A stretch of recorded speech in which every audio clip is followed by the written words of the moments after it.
ನೀವು ದುಡಿಬೇಕು ಅಂತ ದುಡಿಮೆ ಮಾಡುತ್ತಿದ್ದರೆ ನೀವು ಎಂದಿಗೂ ಶ್ರೀಮಂತರಾಗುವುದಿಲ್ಲ. ನೀವು ದುಡಿದ ದುಡ್ಡು, ನೀವು ಸಂಪಾದಿಸಿದ ಹಣ ನಿಮಗಾಗಿ ದುಡಿದಾಗ ಮಾತ್ರ ನೀವು ಶ್ರೀಮಂತರಾಗಲು ಸಾಧ್ಯ.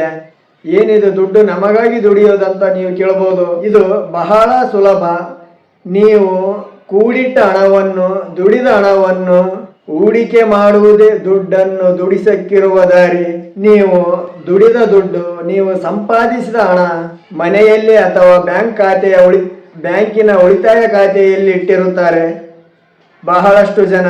ಹೀಗೆ ಮಾಡಿದರೆ ನೀವು ಖಂಡಿತವಾಗಿಯೂ ಹೆಚ್ಚು ಸಂಪತ್ತನ್ನು ಗಳಿಸಲಾಗುವುದಿಲ್ಲ. ನೀವು ದುಡಿದ ದುಡ್ಡನ್ನು ಯಾವುದಾದರೂ ಒಂದು ರೀತಿಯಲ್ಲಿ ಹೂಡಿಕೆ ಮಾಡಿದಾಗ ಮಾತ್ರ ನಿಮ್ಮ ದುಡ್ಡು ಬೆಳೆಯುತ್ತದೆ. ನಿಮಗಳಿಗೆ ನೆನಪಿರಲಿ, ಸಾಂಪ್ರದಾಯಿಕ ಹೂಡಿಕೆಗಳು ಹೆಚ್ಚು ಲಾಭ ಕೊಡುವುದಿಲ್ಲ. ಅಂದರೆ ನಿಶ್ಚಿತ ಠೇವಣಿ, ಅಂಚೆ ಕಚೇರಿಯ ಉಳಿತಾಯ ಯೋಜನೆ, PPF ಮತ್ತು EPF, ಸುಕನ್ಯಾ ಸಮೃದ್ಧಿ, ಹಿರಿಯ ನಾಗರಿಕರ ಉಳಿತಾಯ ಯೋಜನೆ, ಇನ್ನೂ ಇತ್ಯಾದಿ. ಇನ್ನೂ ಅನೇಕ ವಿಧಗಳಿವೆ. ಇನ್ನು ಎರಡನೇದು ಹೇಳ್ಬೇಕಂದ್ರೆ ಮಾರುಕಟ್ಟೆ ಆಧಾರಿತ ಹೂಡಿಕೆಗಳು, share, mutual funds, NPF, bonds, ETF ಇನ್ನೂ ಅನೇಕ ವಿಧಗಳಿವೆ. ಹಣವನ್ನು ಹೂಡಿಕೆ ಮಾಡಬಹುದು. ಈ ರೀತಿಯ ಹೂಡಿಕೆಗಳು ಮಾರುಕಟ್ಟೆ ಏರಿಳಿತದಂತೆ ನೀವು ತೊಡಗಿಸಿದ ಹಣಕ್ಕೆ ಲಾಭವನ್ನು ತಂದು ಕೊಡ್ತವೆ. ನೀವು ಹೂಡಿಕೆ ಮಾಡಿದ ಹಣಕ್ಕೆ ಫಲ ಕೊಡುತ್ತವೆ. ನಾ ಮೊದಲು ಹೇಳಿದಂತೆ ಸಾಂಪ್ರದಾಯಿಕ ಹೂಡಿಕೆಗಳು ಹೆಚ್ಚು ಲಾಭ ನೀಡುವುದಿಲ್ಲ. ಸದ್ಯದ ಉದಾಹರಣೆ ತೆಗೆದುಕೊಂಡರೆ ಬ್ಯಾಂಕುಗಳು FD ಬಡ್ಡಿ ದರ ಗರಿಷ್ಠ 6 ರಿಂದ 7ರಷ್ಟಿದೆ.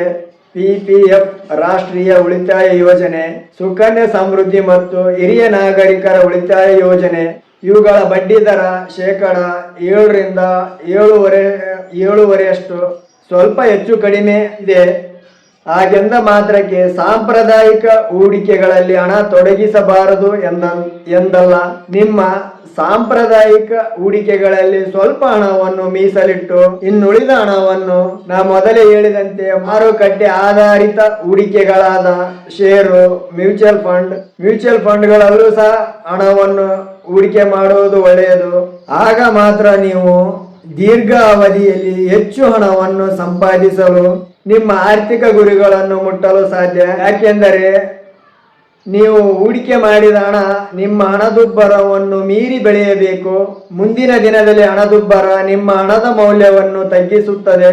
ಈ ವರ್ಷ 100 ರೂಪಾಯಿಗೆ ಸಿಗುವ ವಸ್ತು ಮುಂದಿನ ವರ್ಷ 120 ಆಗಬಹುದು. ಆದ್ದರಿಂದ ಅಂಚೆ ಕಚೇರಿ ಹೂಡಿಕೆಗಳು, PPF, ಫಿಕ್ಸ್ಡ್ ಡೆಪಾಸಿಟ್ಗಳು ಹಣದುಬ್ಬರ ಪ್ರಮಾಣವನ್ನು ಮೀರಿ ಲಾಭ ಕೊಡುವುದಿಲ್ಲ. ಮುಂದೆ ಬರುವ ಹಣದುಬ್ಬರವನ್ನು ಮೀರಿ ಲಾಭಾಂಶವನ್ನು ಕೊಡುವ ಶಕ್ತಿ ಅವುಗಳಿಗಿಲ್ಲ. ಎಷ್ಟೇ ಹಣದುಬ್ಬರ ಏರಿಳಿತವಾದರೂ ಈ ಅಂಶ ಇರುವುದು ಷೇರುಕಟ್ಟೆಗೆ ಮಾತ್ರ.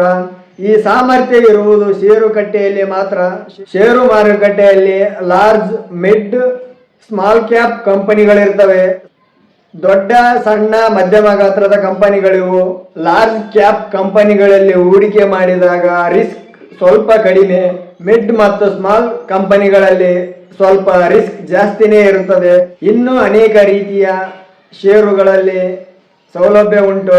ಅಷ್ಟೇ ಅಲ್ಲ, ಮಾಹಿತಿ ತಂತ್ರಜ್ಞಾನ, ಸರ್ಕಾರಿ ಸಾಮ್ಯದ ಬ್ಯಾಂಕು, ಲೋಹ ವಲಯ, ಫಾರ್ಮ್ ವಲಯ, FMCG ವಲಯ, ಇನ್ನೂ ಅನೇಕ 10 ಷೇರುಗಳು ಮಾರುಕಟ್ಟೆಯಲ್ಲಿ ಇರುವುದರಿಂದ ಮಾರುಕಟ್ಟೆಯ ಹೂಡಿಕೆಯ ವೈವಿಧ್ಯತೆ ಕಾಯ್ದುಕೊಳ್ಳಲು ಹೆಚ್ಚಿನ ಅಂಶಗಳಿರುತ್ತವೆ.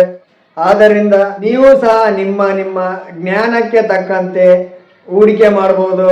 ನಮ್ಮ ಪ್ರಕಾರ ಹೇಳುವುದಾದರೆ ಸಾಂಪ್ರದಾಯಿಕ ಹೂಡಿಕೆಯಲ್ಲಿಯೂ ಹಾಗೆ ಮಾರುಕಟ್ಟೆಯಲ್ಲಿ ಎರಡರಲ್ಲೂ ಹೂಡಿಕೆ ಮಾಡುವುದು ಬಹಳ ಒಳ್ಳೆಯದು. ಆದರೆ ಮಾರುಕಟ್ಟೆಯಲ್ಲಿ ಸ್ವಲ್ಪ ಜಾಸ್ತಿನೇ ಹೂಡಿಕೆ ಮಾಡಿ.